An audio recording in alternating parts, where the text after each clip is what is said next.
Correios anuncia plano para reverter crise milionária. E você vai ver também.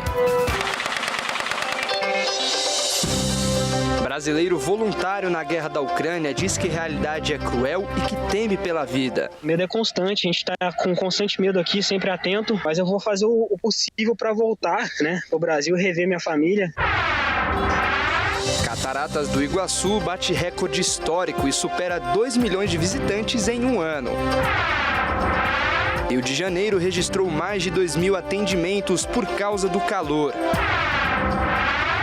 E ainda, ranking coloca Flamengo, Palmeiras e Fluminense como os melhores da América do Sul em 2025. Tudo isso você confere a partir de agora no Jornal das 18h30.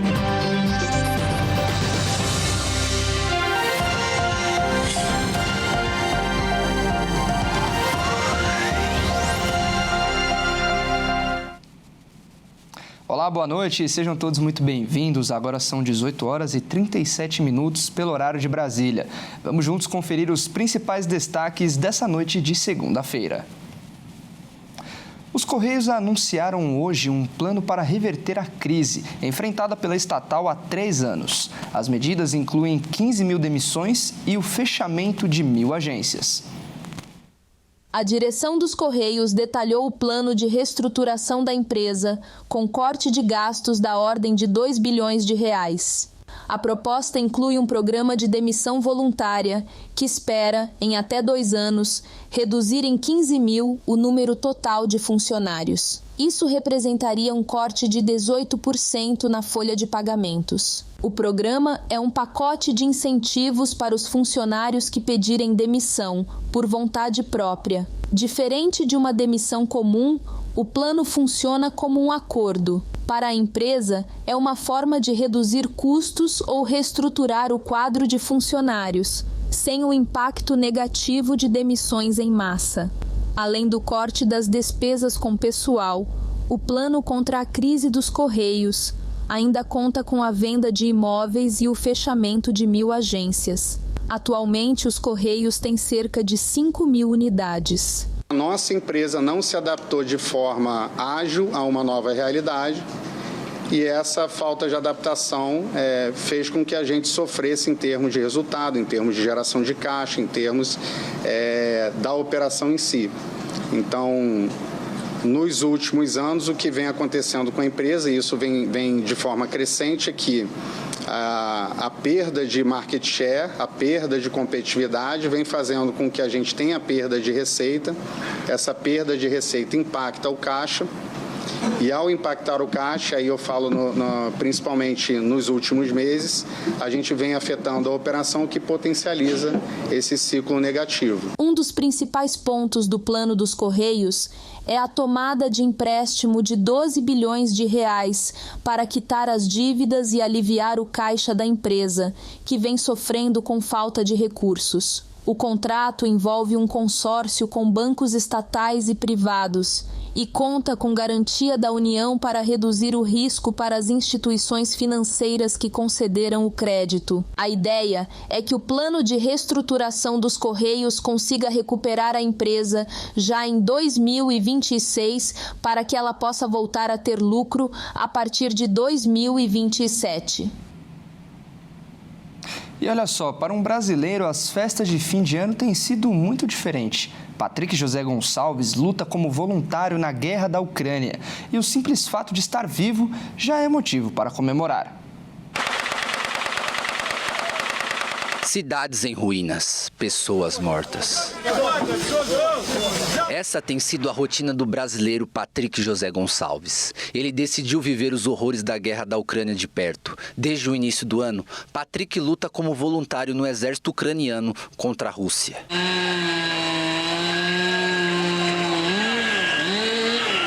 Patrick concedeu uma entrevista exclusiva para a HIT. Ele falou com a nossa reportagem direto do campo de batalha. Por isso, inclusive, teve que falar em um lugar escuro, para não ser alvos de ataques do inimigo, já que ele estava a 50 quilômetros da fronteira com a Rússia. Já estive na Ucrânia, né, há 6 meses, fui para o Brasil, fiquei 1 mês no Brasil e decidi retornar para a Ucrânia. Como eu tinha falado antes, eu tenho muito a oferecer para o povo ucraniano, eu acredito que eu tenho muito a ajudar eles ainda. E a gente está aqui fazendo o nosso trabalho, né, acredito que eu estou cooperando pelo lado certo, né? A decisão de Patrick não foi impossível. Ele nos contou que a primeira ida à Ucrânia foi motivada pelo desejo de ajudar a população civil e compreender de perto o que até então chegava ao Brasil apenas por imagens distantes e números frios. No entanto, o que encontrou no local foi uma realidade muito mais dura do que ele via pela televisão.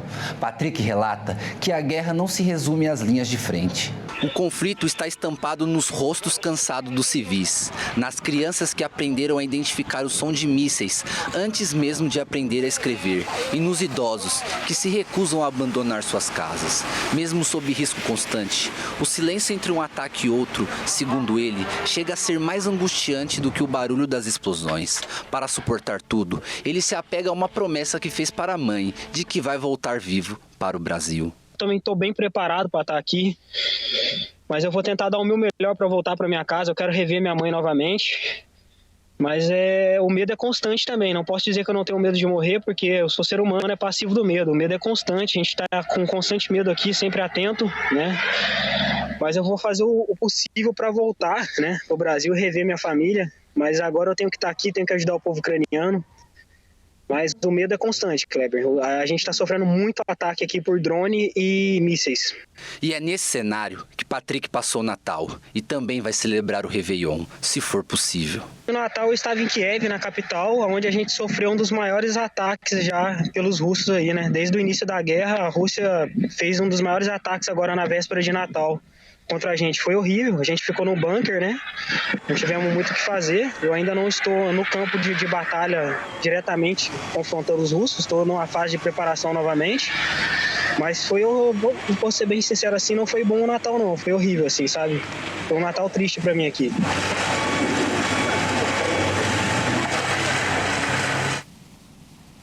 Realmente uma realidade muito cruel e difícil. Bom, e nesse fim de ano, muitas pessoas devem viajar para aproveitar o feriado.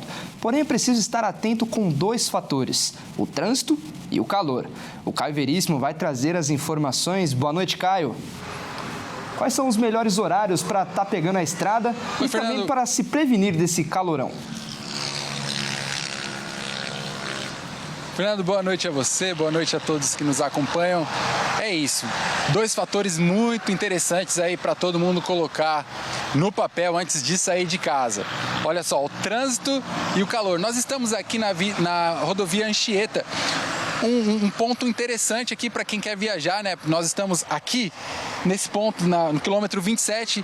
É interessante porque dá para enxergar quem está indo para o centro de São Paulo e quem está descendo para o litoral paulista, né? Bom, a gente percebe que nesse horário o trânsito está até muito bom para quem saiu de casa, quem está agora no trânsito. Um ótimo momento. As rodovias limpas, sem congestionamento, o que difere um pouco do que era esperado, né? Bom, a CET e também os órgãos de trânsito, eles informam que o melhor horário para poder viajar nessa semana, principalmente no dia 31, é até às 10 horas da manhã e depois só a partir das 10 horas da noite. De fato, é o horário que vai ter menos trânsito. E como você falou, o calor é um tema interessante para ser posto aí antes de sair de casa, né? Até porque nesta última semana o calor atingiu a grande São Paulo, atingiu as regiões metropolitanas, tanto aqui em São Paulo quanto também no centro-oeste e em outros estados do sudeste, chegando aí a 40 graus Celsius, então muito calor, precisa de muita atenção para quem for sair de casa e é por isso que esses órgãos pedem para que seja vistoriado aí os horários para não pegar muito trânsito nas estradas, né? A Secretaria de Saúde de São Paulo afirmou também que nesse ano 27% de casos a mais do que no ano passado foram registrados devido ao calor extremo que tem atingido este ano todo o Brasil, principalmente a região sudeste. Então, para quem vai sair de casa, ficar atento ao calor, ficar atento ao trânsito, entrar aí nos sites de notícias de quem cuida das rodovias, né? E atentar aí para saber qual o melhor horário para sair. É isso, Fernando, eu volto com você aí no estúdio. Tá certo, Caio. Muito obrigado pelas informações. Bom, e o Parque Nacional do Iguaçu, em Foz do Iguaçu, alcançou um recorde histórico de visitação ao ultrapassar a marca de 2 milhões de turistas em um único ano. Considerada uma das 7 maravilhas naturais do mundo, as Cataratas do Iguaçu ainda são o principal atrativo do Parque Nacional do Iguaçu. Esse parque, que está localizado no Paraná, alcançou um recorde histórico de visitação ao ultrapassar a marca de 2 milhões de turistas somente neste ano. Até esta última semana do ano de 2025, 2.1.359 pessoas passaram pelas trilhas e passarelas das cataratas. Os dados são da concessionária responsável pela visitação do parque. O número supera o recorde anterior, registrado em 2019, antes da pandemia de Covid, quando o parque ultrapassou pela primeira vez a marca de 2 milhões de visitantes. Ainda faltam alguns dias para acabar o ano de 2025 e, por isso, a expectativa é de que o número continue aumentando. Dados mostram que os turistas vieram de 132 países, mas quem lidera o ranking são os brasileiros, seguidos por visitantes da Argentina, Paraguai e Estados Unidos. O parque é patrimônio mundial natural e abriga uma das áreas de preservação mais importantes da Mata Atlântica. Durante este período de férias, o parque funciona das 8 às 16 horas. E você vai ver a seguir. Rio de Janeiro registrou mais de 2.000 atendimentos por causa do calor.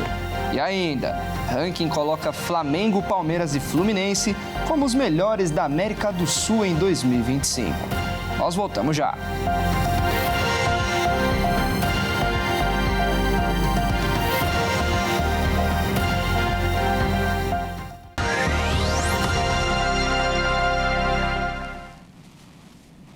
Em 4 dias, o Rio de Janeiro registrou mais de 2.000 atendimentos por causa do calor. Vamos ver os detalhes com o Anderson Nascimento. A cidade do Rio de Janeiro enfrentou 4 dias consecutivos de calor extremo e registrou mais de 2.000 atendimentos médicos, possivelmente associados às altas temperaturas. De acordo com a Secretaria Municipal de Saúde, entre os dias 23 e 26 de dezembro, foram contabilizados mais de 2.000 atendimentos na rede pública, em um período marcado por temperaturas muito acima da média e sensação térmica elevada. Diante do cenário, autoridades de saúde reforçaram um alerta para a adoção de cuidados básicos, especialmente entre idosos, crianças e pessoas com doenças crônicas. Entre as principais recomendações estão a ingestão frequente de água, o uso de roupas leves, protetor solar, chapéus e bonés. A exposição excessiva e prolongada ao calor pode provocar uma série de problemas de saúde, como desidratação, queda de pressão, insolação e agravamento de doenças cardiovasculares e respiratórias. Ambientes fechados e sem ventilação também podem aumentar o risco de mal-estar, principalmente para quem passa longos períodos em locais abafados. Os sintomas mais comuns associados ao calor intenso incluem tontura, fraqueza, dores de cabeça, náuseas, cansaço excessivo e sensação de desmaio. Caso esses sinais apareçam, a orientação é buscar atendimento médico em uma unidade de saúde o quanto antes, além de interromper a exposição ao sol e reforçar a hidratação. E agora é hora de falar de esportes aqui no Jornal da 18h30 e quem traz as informações é o Bruno Buenos Aires. Boa noite, Bruno. Vamos começar falando da janela de transferências de 2025. Isso porque teve time que gastou muito dinheiro, mas teve um país que os times investiram pesado, não é mesmo?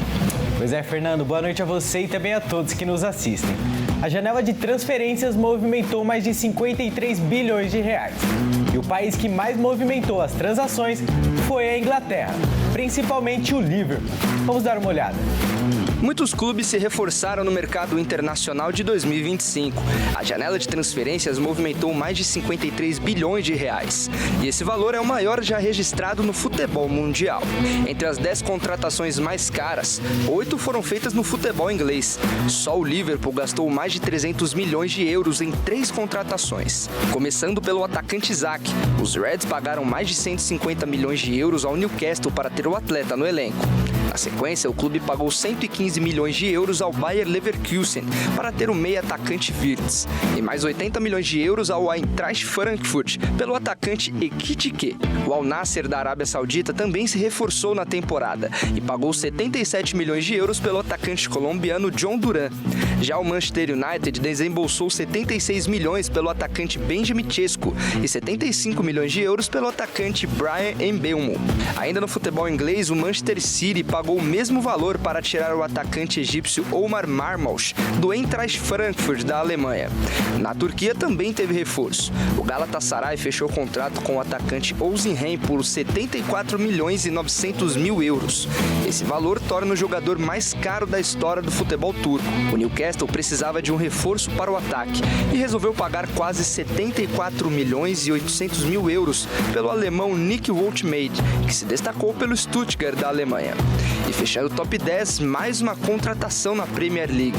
O Manchester United pagou 72 milhões de euros pelo brasileiro Matheus Cunha, que estava no Wolverhampton.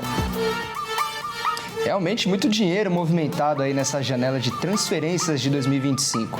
E recentemente foi divulgado um ranking de uma federação internacional dos melhores times da América do Sul. Conta pra gente, algum time brasileiro apareceu nessa lista? Olha, Fernando, não só um, como 5 times apareceram no ranking. E 4 deles aparecem como os melhores colocados da lista. Vamos conferir. A Federação Internacional de História e Estatísticas do Futebol ranqueou os melhores clubes sul-americanos de 2025. No top 10, 4 clubes brasileiros estão presentes. Em primeiro lugar, fica o Flamengo, campeão da Libertadores e do Campeonato Brasileiro. O rubro-negro lidera o ranking com 400 pontos. Seguido do Palmeiras, que mesmo sem ganhar títulos na temporada, ficou em segundo, com 378 pontos. Em terceiro, com 314 pontos, ficou o Fluminense, que também não levantou taças em 2025, mas foi o melhor sul-americano na Copa do Mundo de Clubes, sendo eliminado para o Chelsea na semifinal da competição. Logo após, outro carioca, o Botafogo, aparece em quarto na lista, com 264 pontos.